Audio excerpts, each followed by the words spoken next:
Oi pessoal, tudo bem? Para quem não me conhece, eu sou a Graziela, sou fisioterapeuta.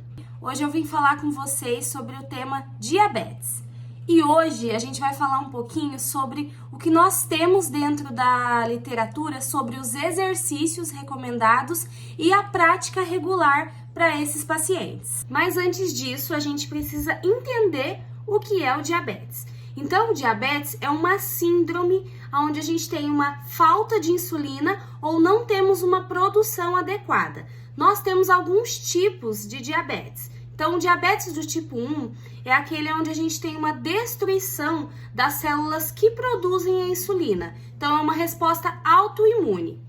Já o diabetes do tipo 2, a gente tem a produção, mas a resposta ela não é adequada. Então, o organismo ele desenvolve uma resistência a essa insulina. E ainda nós temos o diabetes gestacional, que é aquele que ocorre durante a gestação, né? E se a gestante não cuida, ele pode perdurar após o nascimento do bebê. O diagnóstico do diabetes é através de um exame de sangue pela hemoglobina glicada. Eu vou deixar aqui em cima para vocês os valores que nós temos aí dentro da literatura recomendado de glicose no sangue. E quais são as recomendações para se manter saudável após o diagnóstico, né, do diabetes? Então, a alimentação ela é fundamental, então controlar o uso de açúcar, carboidrato.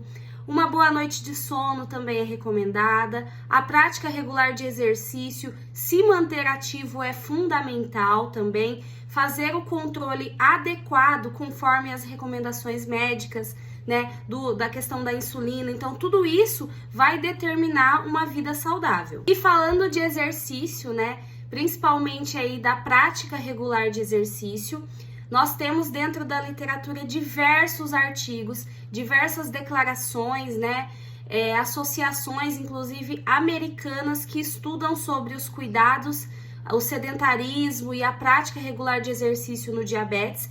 E é sobre isso que eu vim falar para vocês hoje. Então, eu vou deixar aqui também o artigo que eu utilizei para estar conversando com vocês. Caso alguém tenha interesse e ler um pouquinho mais, vai estar disponível para vocês. Então vamos lá. Primeiro de tudo, algumas dicas para você que tem diabetes. Primeiro, deve realizar regularmente exercícios, tá? Depois eu vou passar para vocês o que a gente tem de recomendação da Organização Mundial da Saúde, que também está como recomendação dentro desse artigo. Então, para diabéticos, é extremamente importante realizar exercícios aeróbicos. O que é um exercício aeróbico? É uma bicicleta, uma esteira, uma caminhada. Outro ponto, você também tem que realizar exercícios resistidos. Exercícios resistidos são aqueles que a gente utiliza o peso do próprio corpo, utiliza faixas elásticas, utiliza pezinho para a gente conseguir fortalecer a musculatura. Além disso, pessoas que têm diabetes têm que trabalhar a parte articular, ou seja, flexibilidade desse indivíduo. Porque as pessoas com diabetes, elas tendem a se tornar menos ativas e aumentar o seu comportamento sedentário. Então, trabalhar articulação, alongamentos, né? Nós temos aí dentro da literatura algumas modalidades, por exemplo, o Tai Chi é uma das formas, alongamentos globais de forma geral, tá bom? Idosos, eles acabam sofrendo com as consequências do diabetes, não só os idosos, né? Mas principalmente pelo déficit de equilíbrio. Então, o que acontece? Se essa pessoa ela não trabalha o equilíbrio, o risco de queda vai aumentar nessa população. E, consequentemente, a chance de fratura, de se manter hospitalizado. Então, trabalhar esse equilíbrio, coordenação também vai ser importante.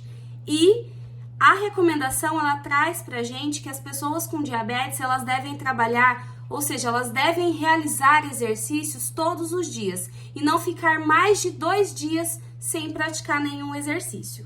Bom, agora vocês já sabem, né, as dicas de exercício, mas nós também temos os cuidados que a gente precisa ter.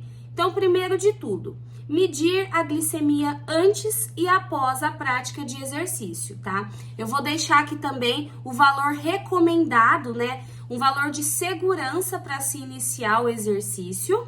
Outro ponto, tomar cuidado na prática durante o período noturno, para a gente evitar o que a gente chama de hipoglicemia noturna, ou o que acontece geralmente na madrugada. Então, quando os indivíduos eles fazem exercícios à noite, tende a se ter uma queda da glicose no sangue durante a madrugada. Então, essa pessoa ela pode passar mal, pode apresentar alguns sintomas que não vai ser bacana. Então, o ideal é que se treine durante a manhã ou durante a tarde. Mas, se for inevitável, aí o que você pode fazer? Realizar um lanche noturno, né? Ali por volta de 1-2 horas após o treino, para evitar essa hipoglicemia noturna. Outra recomendação, pessoal, é que se realize os exercícios de resistência antes dos exercícios aeróbicos, justamente para evitar a hipoglicemia induzida pelo exercício. Outro fato bem curioso que essa recomendação traz pra gente é a prática de sprints. Sprints são tiros curtos que a gente pode fazer para evitar essa hipoglicemia.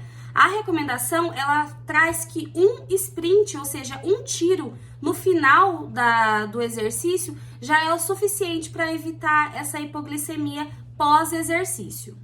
As pessoas idosas ou aquelas que já têm alguma complicação além do diabetes, também tem que tomar cuidado em praticar exercícios ao ar livre, principalmente nos dias muito quentes. Porque esse excesso de calor vai gerar um hiperaquecimento e esse indivíduo também pode passar mal. Então, o ideal é que nesses períodos quentes as pessoas se hidratem bastante e optem por realizar exercícios em ambiente fechado e até climatizado. E por fim, né, qualquer sintoma ou qualquer mal-estar durante a prática de exercício, o ideal é que essa pessoa procure, né, a orientação de um fisioterapeuta ou de um profissional de educação física, mas sempre buscando a prática regular de exercício. E quanto tempo de exercício eu devo praticar? Então, essa associação ela também traz para a gente uma dosagem, o que seria o quanto de minuto que você tem que fazer durante a semana de exercício para estar dentro do indicado. As recomendações, elas são as mesmas da Organização Mundial da Saúde. A gente já tem um vídeo aqui falando sobre isso, mas eu vou reforçar com vocês. Então, nós temos por categorias: adultos, né, crianças, jovens e crianças e os idosos. Então, falando primeiro dos adultos. O ideal é que se pratique de 150 a 300 minutos de atividades moderadas a vigorosas, ou então 75 de atividades vigorosas. E além disso, se incluir de 2 a 3 dias de exercícios que foquem nos músculos, fortalecimento muscular. Já para as crianças e adolescentes, né, os jovens, nós temos aí uma recomendação de pelo menos 60 minutos de atividade moderada vigorosa durante a semana e também incluir exercícios de fortalecimento, principalmente para a parte muscular e ossos. E para concluir, a parte dos idosos, as recomendações elas são as mesmas para os adultos, mas dá um foco em um treino multicomponente. O que seria isso? Eu trabalhar outros aspectos dentro da minha saúde, trabalhar o equilíbrio, trabalhar a funcionalidade, né? Então, trabalhar muito essa parte de equilíbrio com idosos é importante para se evitar as quedas, como eu já falei anteriormente. Bom, gente, é isso. Eu espero que vocês tenham gostado. Não deixem de seguir a nossa página e qualquer dúvida nós estamos à disposição. Até mais e uma boa semana!